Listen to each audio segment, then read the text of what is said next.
Start. Corona की वजह से पिछले 2 वर्षों से धार्मिक संस्थान जो हैं वो भारत में बंद पड़ी हुई हैं, लेकिन बीच बीच में कई ऐसे तस्वीर सामने आती हैं जो सरकार के आदेशों पर भारी पड़ती है। ऐसा कह सकते हैं कि सरकार के आदेशों पर आस्था जो है वो भारी पड़ता है। आज हम आपको 3 ऐसे भक्त से मिलवाने जा रहे हैं जो नेपाल और भारत 2 देश के हैं। एक नेपाल से हैं और 2 भारत के बिहार राज्य के मधुबनी जिला से हैं, जो नेपाल और भारत दोनों के सीमा से सटे जनकपुर धाम के पास से खट्टू श्याम बाबा महाराज राजस्थान की पैदल यात्रा 1400 किलोमीटर की पैदल यात्रा करके ये लोग जा रहे हैं। यकीन मानिए सही है, 1400 किलोमीटर की यात्रा करने जा रहे हैं। कितने दिनों में आप, क्या नाम है? जी, मेरा नाम सोनू कुमार जोशी हुआ और मैं जयनगर का रहने वाला हूँ। आपका क्या नाम? मेरा नाम गणेश कुमार अग्रवाल है। मैं लौकहा बिहार से का रहने वाला हूँ। मैं विकास शर्मा हूँ, लाहन नेपाल से। नेपाल से। तो देखिए, ऐसा कहा जाता है कि नेपाल और भारत से बेटी रोटी का संबंध है। ये बखूबी निभा रहे हैं। एक 2 बिहार से हैं और एक नेपाल से हैं, और ये साथ में एक साथ खट्टू बाबा के दरबार में हाजिरी लगाने के लिए जा रहे हैं। आप कहाँ से ये प्रेरणा आई? अभी तो लॉकडाउन है, सरकार ने सभी मंदिरों धार्मिक संस्थानों को बंद कर रखा है, फिर इसके बावजूद आप लोग 1400 किलोमीटर की यात्रा करके बाबा के दरबार पहुँच रहे हैं। क्या मन्नतें हैं, क्या बात? जी, मन में ऐसी कोई मन्नतें नहीं हैं। बहुत सारी विपदाएं देश के ऊपर में आई हैं, जिसके कारण बहुत कुछ अस्त व्यस्त सा हो रखा है। मध्यम वर्गीय खासकर बहुत ज़्यादा परेशान हो चुका है। उसकी परेशानी को देखते हुए मैं भी मध्यम वर्गीय से आता हूँ, मैं भी उसी से जुड़ा हुआ हूँ, जिसके कारण मुझे भी काफ़ी तरह की परेशानियाँ आई है। तो मुझे एक ही निदान समझ में आया है कि बाबा के दरबार हारे का सहारा कहलाते हैं वो, और जिस दरबार में हम जा रहे हैं उस दरबार में जो भी जाता है उसकी मुरादें ज़रूर पूरी होती हैं, इसलिए हम जा रहे हैं वहाँ। तो आप समाज की मन्नतें लेके बाबा के दरबार में जा रहे हैं? जी। तो क्या पहली बार जा रहे हैं? जी, पैदल यात्रा में हम सभी पहली बार जा रहे हैं। ऐसे हमने बाई ट्रेन जो भी साधन है, कम्युनिकेशन का जो भी साधन है, उससे हमने बहुत बारी यात्राएं करी है। पैदल पहली बार जा रहे हैं? पैदल हम पहली बार जा रहे हैं। आपका क्या लक्ष्य है? कितने दिनों में आप पैदल यात्रा को पूरा कर पाएंगे? मुझे लगता है कि हम 45 दिन, लगभग 45 दिन में इस यात्रा को पूरी कर लेंगे, अगर मौसम हमारे अनुकूल रहा तो। एक प्रत्येक दिन कितने किलोमीटर की यात्राएं होती है? क्या भोजन भी दिन में आप लोग करते हैं कि एक दिन में सीधे चलते ही रहते हैं? जी, प्रतिदिन हम लोग करीबन 28 से 30 किलोमीटर की यात्रा करते हैं।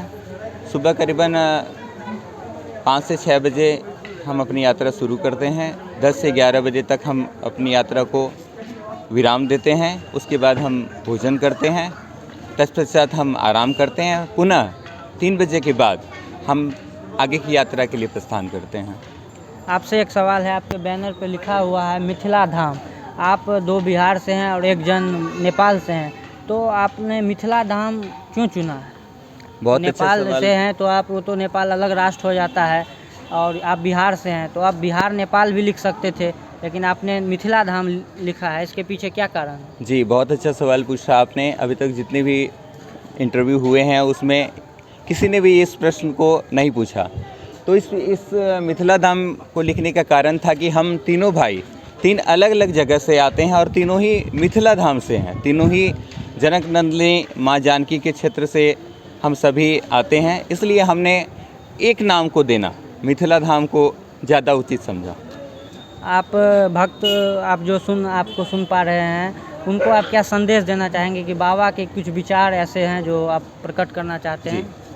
मैं अपने जो भी हमें देख रहे हैं, जो भी हमें सुन रहे हैं, मैं उनसे यही कहूँगा कि वो दरबार ऐसा है जहाँ हार करके तो ज़रूर जाता है, लेकिन उस दरबार से वो आदमी जीत करके वापस आता है। अगर आप में से कोई हार चुका है तो हम तीनों भाई आपसे आग्रह करते हैं कि एक बार उस हारे के सहारे शीश के दानी के दरबार में खाटू श्याम जी जरूर आएँ, आपकी मुरादें ज़रूर पूरी होगी। कुछ लाइन बाबा के, जो कुछ लाइन जैसे रामचरितमानस में भी कुछ लाइन रहते हैं, सभी धर्मों के जो ग्रंथ होते हैं उसमें कुछ ना कुछ लाइन लिखी होती हैं, तो बाबा का भी जो ग्रंथ होगा उसमें कुछ ना कुछ लाइन होंगी, वो आप सुना दीजिए। जी, उनकी कुछ लाइनों को मैं सुनाना चाहता हूँ। अखंड ज्योत है अपार माया,